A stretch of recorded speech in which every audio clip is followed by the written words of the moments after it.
Today, I thought I would take a look at the difference between growth stocks and dividend stocks. There's been quite a few new viewers on the channel, new investors wondering what the big difference between the two types of stocks are and what kind of allocation should a portfolio have. So I thought I'd kind of dive into what a dividend stock is, what a growth stock is, and then what kind of allocation, at least what kind of allocation I keep in my portfolio. So we'll kind of go through a number of dividend stocks starting off. You can see up on screen here, ABI, ABBV. This is a very good, what I would consider dividend stock. And let's kind of take a look at the 5-year growth pattern. You can see this stock is up quite a bit, 156%.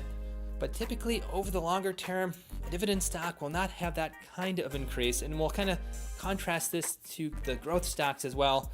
And by their name, you'll see that they have a lot more growth over time. A lot more risk, but a lot more reward as well. Kind of the rule, risk equals reward in the stock market. If we take a look at the statistics here, you'll see that this does have a very nice dividend yield, 2.72%. PE ratio is 28.149. And keep those numbers in mind when we kind of contrast these against the growth stocks, which we'll be talking about later.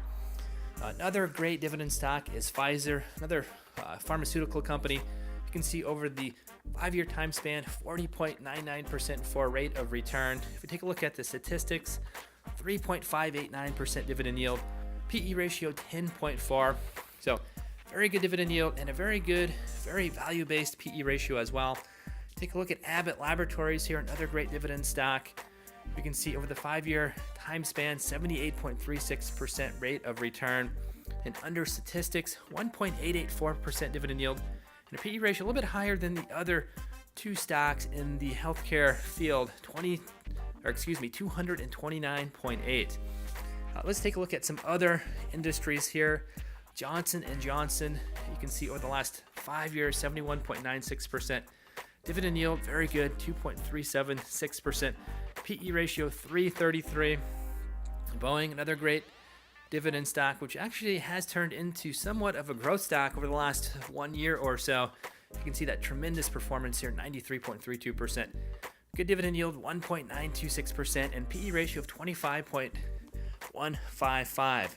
Let's go over to 3M, another great dividend stock, 132.62% over the past 5 years, 1.997% dividend yield, and a PE ratio of 27.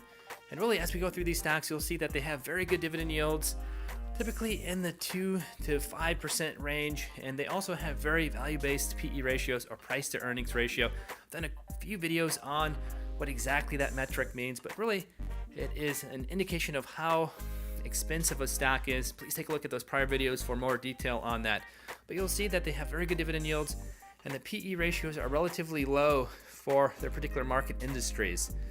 As we continue to scroll through here, Ford as well, this is one of my favorite dividend stocks. Over the past 5 years, it is down quite a bit from what the overall market rate of return has been. An S&P 500 index fund, for example, it's only up 3.21%.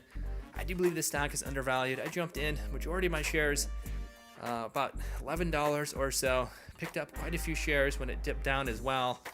Here, 10.20 or so. So I'm going to hold this for the longer term.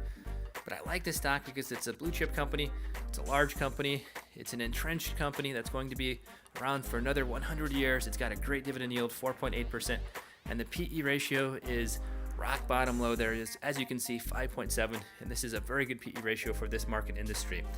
Now let's go ahead and take a look at some growth stocks for contrast. First, starting with Facebook here. Over the past 5 years, you'll really see the difference now between a growth stock as well as a dividend stock, and you can see 545%, much greater than any of the dividend stocks. But you'll also notice here that there is a 0% dividend yield. The PE ratio is somewhat higher than the other companies for this particular market industry. 30.8 is a little bit above the mean. Amazon, 5 years, 490% rate of return, exceptional. 0% dividend yield, and now you can see a very high PE ratio there, 248.7. Netflix as well, 1,284%. Spectacular rate of return there. This is really what characterizes a growth stock. Very high PE ratio, so relatively expensive. A lot of investors are jumping into the stock, expecting earnings to increase in the future to bring that PE ratio down. 0% dividend yield, And over the longer term here, an exceptional rate of return, over 1,000%, 1284. Google, likewise, as you can see here, up 88.6%. This is a little bit different here because, as you can see here, the company kind of changed its ticker symbol here, but a very good rate of return. And again, 0% dividend yield, and the PE ratio is relatively high for this particular market industry. And Tesla here, the last growth stock we'll take a look at, 496.19% over the last 5 years. If we take that out 6 years, this is up over 1,000%. Really coming up from almost nothing here, straight up. So a very good growth stock. But again, 0% dividend yield, and PE ratio for this one is essentially infinity because it has negative earnings. So positive number over a negative number, you can't really calculate that. That's essentially infinity, or exceptionally high PE ratio, as high as you can go. So that is what characterizes growth stocks versus dividend stocks. Growth stocks, much more risky. So with these companies, risk equals reward. These companies, for the most part, now are well established. But jumping into a Netflix, for example, 5 years ago would have been a very risky proposition.